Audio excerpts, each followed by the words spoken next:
पे किस्सा कहना जाए फिर तो मौलाना ही न हुआ। हाँ जी, मौलाना साहब ये मेरी ज़ाती राय हैं, पीटीआई अनून मनाने के चक्कर में है, लेकिन मैं अव्वल रोज़ से मशकूक था। मुझे पता था कि at the end of the day जो हैं मौलाना साहब ने वसी तर मुल्की मफाद में इनका साथ देना है, और ये हफ्ते 10 दिन में वसी तर मफाद भी सामने आ जाएगा जब वजारतें और गवर्नरियाँ दी जाएंगी।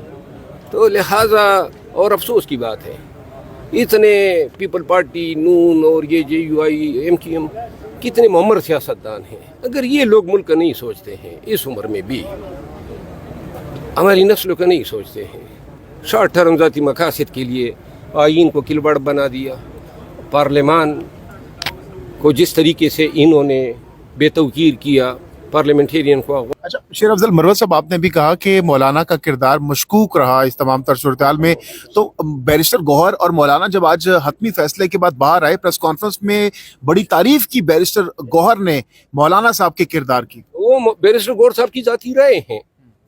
खान साहब ने भी कल मौलाना साहब को बड़ा खराज तहसीन पेश किया।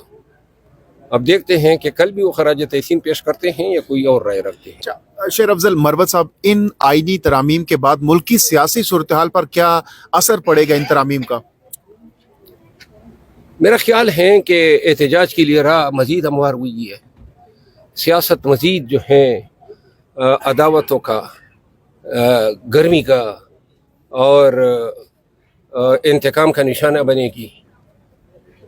रास्ते जो हैं मसालियत की तरफ कोई एक भी रास्ता ऐसा नहीं है जो हमें ले जा सके, क्योंकि आज जो ये तरामीम हुई हैं ये सियासतदानों ने अपने लिए तो नहीं की है, अवाम के लिए तो नहीं की है, पाकिस्तान की अदलिया पे कारी ज़रब। यानी मरवत साहब, इन तरामीम के बाद आपके ख्याल में खान साहब की रिहाई दूर दूर तक अब नजर नहीं आ रही?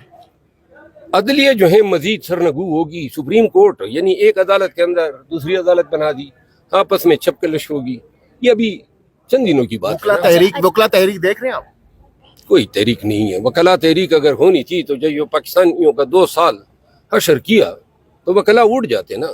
अपने तहसीलों में ये नहीं उठे, जहाँ ये जिनके घरों पे गैर कानूनी छापे होते अगर उनके साथ खड़े हो जाते। मैं नहीं देख रहा हूँ कि वकला तहरीक जो है, जब ज़रूरत थी पाकिस्तान को सबसे ज़्यादा ऐसी तहरीकों की, तो सिविल सोसाइटी भी नाकाम हुई। एक इंसानी हकूक़ के इदारे जो हैं किधर हैं? कभी आपने सुना ये जो हो रहा है पाकिस्तानियों के साथ? कोई आवाज़, इंटरनेशनल कम्युनिटी भी खामोश है। वही हो रहा है जो फ़लस्तीन में हो रहा है, सिविल सोसाइटी खामोश और अदालतों ने सबसे ज़्यादा। ये देखो अलीमा खानम को जो गिरफ्तार किया उसकी बेन समेत, तो आपको कैमरे में नजर आ रहा है ना, बेचारी अपने भाई या पाकिस्तान के लीडर के लिए एहतजाज के लिए निहत्ते खड़े हैं। उम्र उसकी देखें जनाब अली, अब दहशतगर्दी का दफा उन पर लागू कर दिया है और रिमांड पे रिमांड है, तो लिहाजा कैसी अदालतें हैं?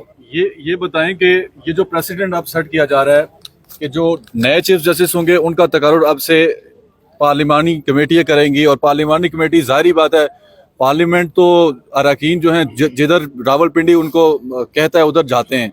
तो रावलपिंडी अगर वज़ीर आज़म का इंतखाब अपनी मर्जी से करा सकता तो इसका मतलब चीफ जस्टिस भी अब से रावलपिंडी का ही होगा। वैसे तारीखी तौर पर तो चीफ जस्टिस हमेशा से रावलपिंडी कर रहा है। तारीखी लेकिन वो तो सीनियरिटी बेस पे खुद तो बता रहे थे ना। नहीं, सीनियरिटी बेस पे ये 18वीं आईनी तरमीम के बाद कानून बना। इससे पहले तो ये भी डिस्प्यूट पे रहे ना, मुतनाज़ा रहे। लेकिन सबसे अहम बात यह है ना कि जिस मुल्क, जिस धरती पे इंसाफ मफकूद हो, लोग गिरफ्तार होते हैं, हमारा बावर जो था, हमारा यकीन जो था, वो थी अदालतें, और उन अदालतों ने ऐन उसी वक्त हमें मायूस किया जब सबसे ज़्यादा पाकिस्तानियों को ज़रूरत थी। ये बुनियादी हकूक़ का चैप्टर क्या कहता है? 34 दफ़ा शहरियार अफरीदी जो है रिहा हुआ, गिरफ्तार हुआ। अली मोहम्मद खान की मिसाल आपके सामने है। अली अमीन को गिरफ्तार किया गया, सुबह सुबह पिराया गया, उसके टांगों के नाखून खींचे गए, उसके बाल काटे गए, उसके 36 घंटे उसको गर्दन से हाथ बांध के और गर्दन को पाँव से बांध के सिंध ट्रेवल कराया गया। ज़ैन कुरैशी की बेगम को किस अंदाज में उठाया गया? آپ کو علم بھی ہیں کہ بچوں کو مارا جاتا تھا, ان کی ویڈیو لائیو کر کے ان کی ماں کو دکھائی جاتی تھی کہ جی ایم این اے صاحب کو کہیں.